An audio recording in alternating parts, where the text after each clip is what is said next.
sama teman kita mau ngurusin. Nah, kan waktu itu saya ngurusin ya kan. Nah, ada 4 tes kan. Nah, yang 3 itu saya udah lolos Pak, tapi saya selalu gagal di ujian prakteknya. Nah, itu kira-kira kalau nggak 5, kalau nggak 6 kali itu gagal terus Pak. Kira-kira gimana ya solusinya? Pak, saya juga udah beberapa kali bikin SIM itu nggak lewat calo, itu saya udah hitungnya udah 4 kali. Itu juga gagalnya itu di ujian prakteknya Pak, itu sangat sulit. Jadi gitu Pak, karena sulitnya itu kita itu udah buang-buang waktu, buang-buang tenaga. Jadi kita gimana kalau urusnya sekarang lewat Bapak aja? Kira-kira berapa ya Pak kalau seumpama ngurus SIM lewat Bapak? Oh iya boleh, ini kalian mau bikin SIM C kan ya? Iya Pak. Nah kalau bikin SIM C bisa 1 hari jadi. Nah untuk pembayarannya itu sekitar 700.000 per orang. Nah itu pun kalian bisa langsung jadi tanpa harus mengikuti tes-tes apapun. Begitu.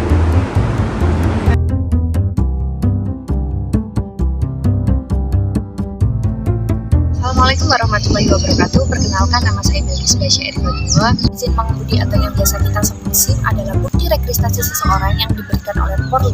Menjadi bukti tertulis bahwa seseorang telah memenuhi syarat administrasi, sehat jasmani, serta sehat rohani dan mampu membawa kendaraan bermotor. Assalamualaikum warahmatullahi wabarakatuh. Perkenalkan, nama saya Vivi Putri Mayangsari dari program studi sosiologi kelas 6A.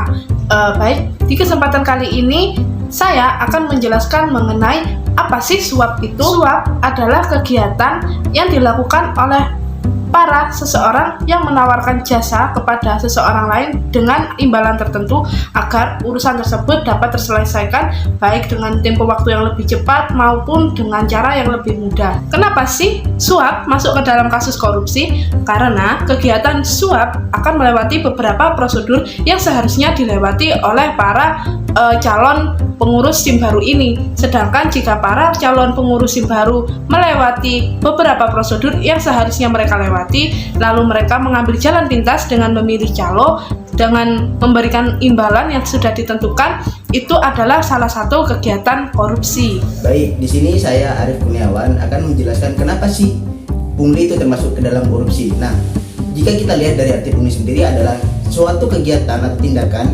untuk menguntungkan diri sendiri atau orang lain secara melawan hukum dengan menyalahgunakan kekuasaannya dan dengan tidak memaksa seseorang memberikan sesuatu, membayar atau menerima pembayaran dengan potongan atau untuk mengerjakan sesuatu untuk dirinya sendiri.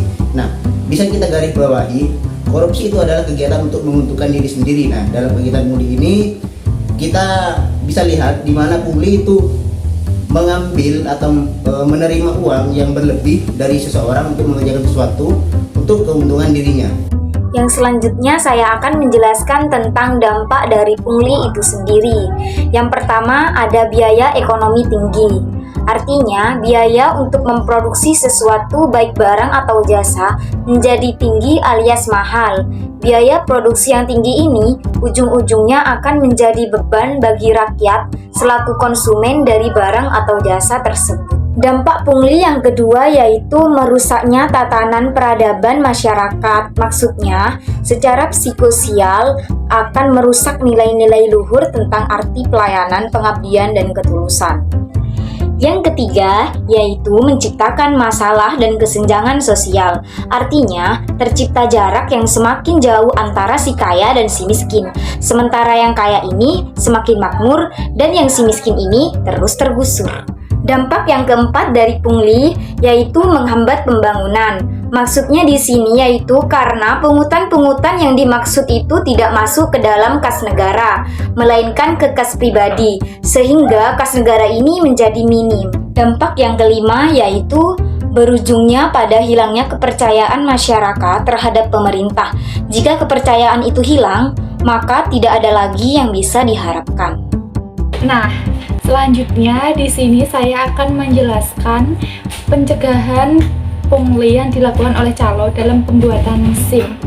Yang pertama, perlu adanya tindakan tegas dari pihak kepolisian supaya calo tidak semakin merajalela, yang mana itu termasuk perbuatan yang merugikan masyarakat. Yang kedua, menegur dan mengingatkan adanya tindakan korupsi. Masyarakat harus kritis dalam menanggapi perbuatan tersebut karena itu termasuk dalam tindakan korupsi dalam pembuatan SIM.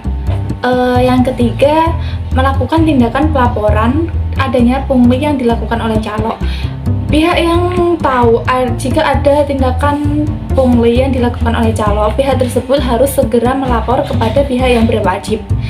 Yang keempat, calo harus dihukum, yang mana hukuman tersebut bertujuan untuk memberikan efek jera kepada calo-calo pembuatan SIM.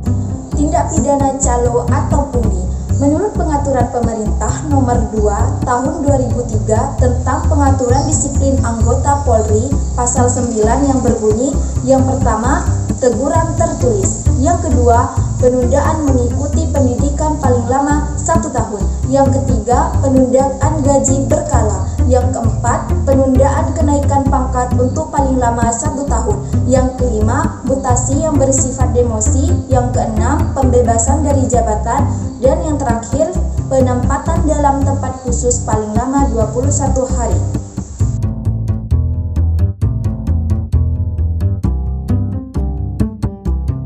Berani jujur, Hebat!